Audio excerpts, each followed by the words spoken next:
Okay, so wanted to do some testing against the Google API for sending Gmail, mail through Gmail. First hurdle, in my opinion, was setting up the permissions on the developer console. So if you do the quick start, it just works out of the box because it's not using any type of um, intrusive scopes or, you know, you're not really doing anything. You're reading labels, right?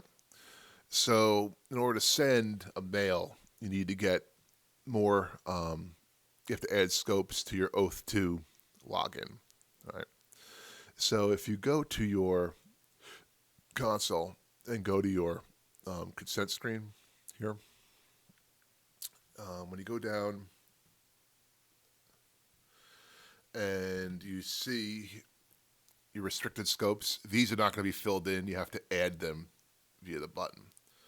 So, once you add them, um, I believe then you have to re-download your credentials for the application, and then if you're doing your testing on your tokens folder, you got to clear out that credential token, and then rerun your application. It's going to prompt you.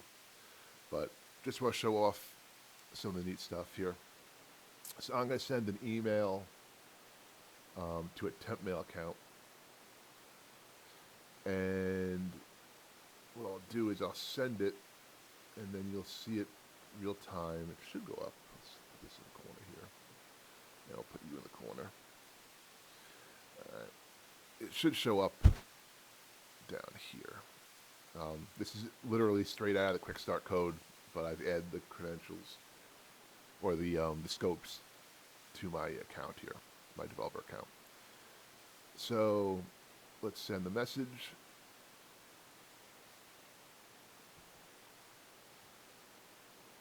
And it should show up in here.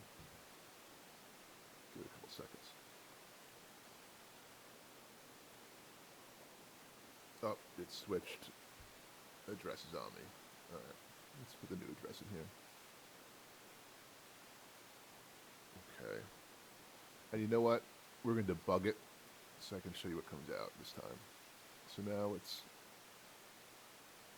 run our debugger here. Okay, the mail is sent. So you're going to see it pop up here shortly. While we're waiting for that, you can see basically what we're going to do is send the message.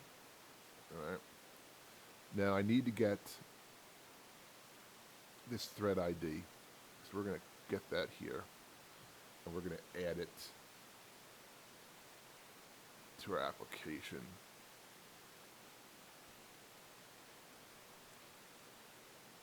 So we can pull it at a later date. So we're going to call this test message.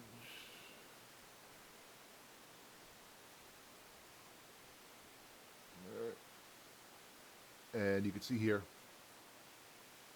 it's in our temp mailbox here. So let's go back down. We use this all we need for now. So now what we're going to do is we're going to want to see those threads in our tests. So let's go here and add that message ID to our get here.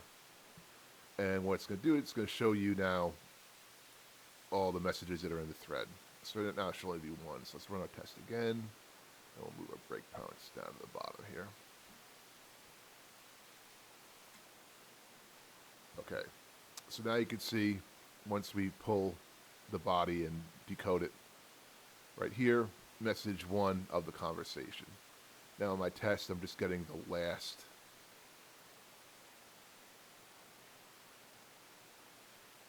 message here, right?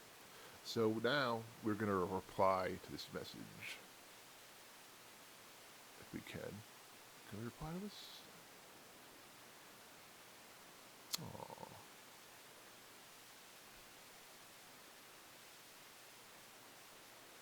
Let's see. That's a bummer. I can't reply to it. Okay. That's a poor choice in clients. Okay, we'll use a regular email client. So let's pull up mail.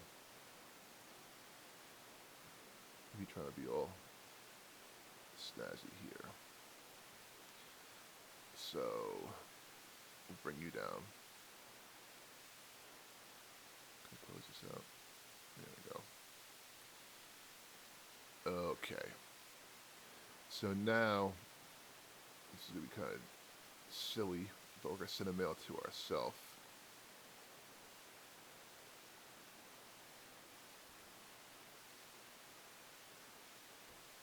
All right, and we're gonna stop it here, just so we can get the thread ID again and re-add it. So let's run it. Okay. So we look at sent. Let's get our thread ID. Copy the value. And we'll change out test message to be the new thread ID. Here you can see we got message 1. All right. And I showed you that you can retrieve it, but let's reply to this one. All right. So we're going to reply, and we're going to say, my first reply. Send it. All right. So you can see it's in here. When we rerun our code, and we get our last, you should see what we just sent. So let's debug again. And it, okay, I reset the test email. But you can see here, my first reply is now the last message. So now you have the ability, when the mail is sent from the application, to read all the threads. I also think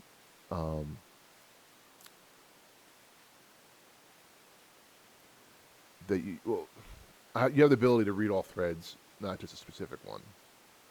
And you'll have the ability there, if you want, to put, say you're sending it from a client, you're going to be able to put a UUID in your message somewhere, and then you'd be able to programmatically kind of like find that message from the UUID, but that would be a little cumbersome. So I think in using this, you probably would want to send the messages from your application. But yeah, I mean, that's it, the Gmail API. Just wanted to share it.